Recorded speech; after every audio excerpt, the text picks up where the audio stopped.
Good afternoon, all of you. Today we are going to discuss about the working principle of a lead acid battery, right? So there are three major chambers in a battery.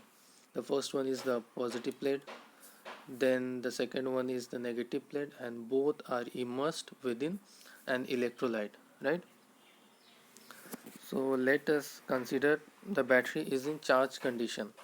So in this state, we are going to see that the positive plate material is basically the pure lead peroxide, that is PbO2, right? At the same time, the negative plate is of lead and the texture of that lead is spongy lead, and the electrolyte of the solution is sulfuric acid, that is H2SO4, right? So let us move on to the discharging process of a battery. So you can see in this diagram, this diagram is basically the chemical reaction that occurs inside the battery during the discharge cycle, right?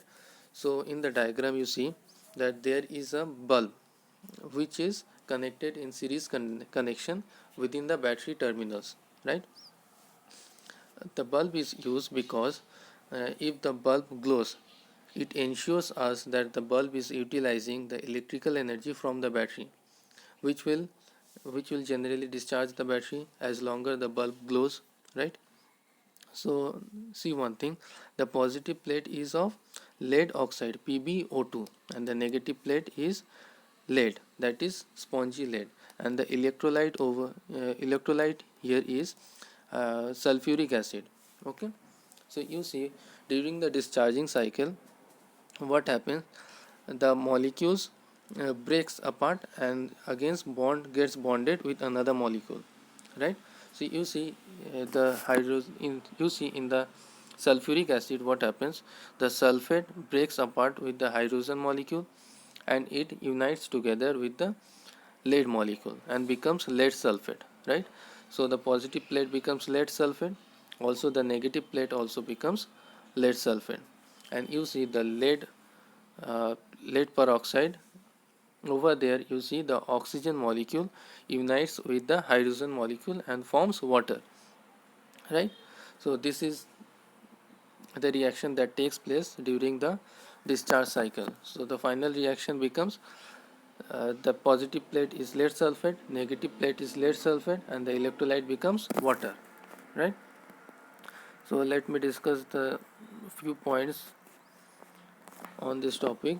The second point is the sulfuric acid molecules split up into hydrogen and sulfate. I have discussed this above.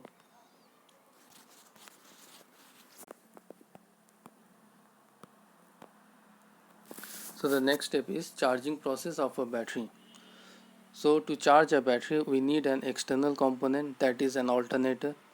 In this diagram you see there is an AC generator which is basically an alternator and it is connected between the battery terminals. So you see after the discharging cycle the positive and the negative plates are left behind as lead sulfate, okay, and the electrolyte is of water. So what happens in this chemical reaction during charging process, the sulfate from positive and negative plates unites with the hydrogen molecule with the electrolyte. So the electrolyte now becomes sulfuric acid, okay, and the oxygen molecule from the electrolyte moves on and unites together with the lead of the positive plate. So the positive plate becomes lead peroxide and the negative plate becomes lead, only lead, spongy lead, and the electrolyte becomes sulfuric acid. So this way the battery is being charged, right? So now moving on to the chemical reaction that takes place within a battery, right? This is a very important question. Many times it has been asked in your technical rounds also, right? This is a very important question. So go through it. So this is basically the reversible sign. Okay, the equation is reversible. This is why this sign has been used.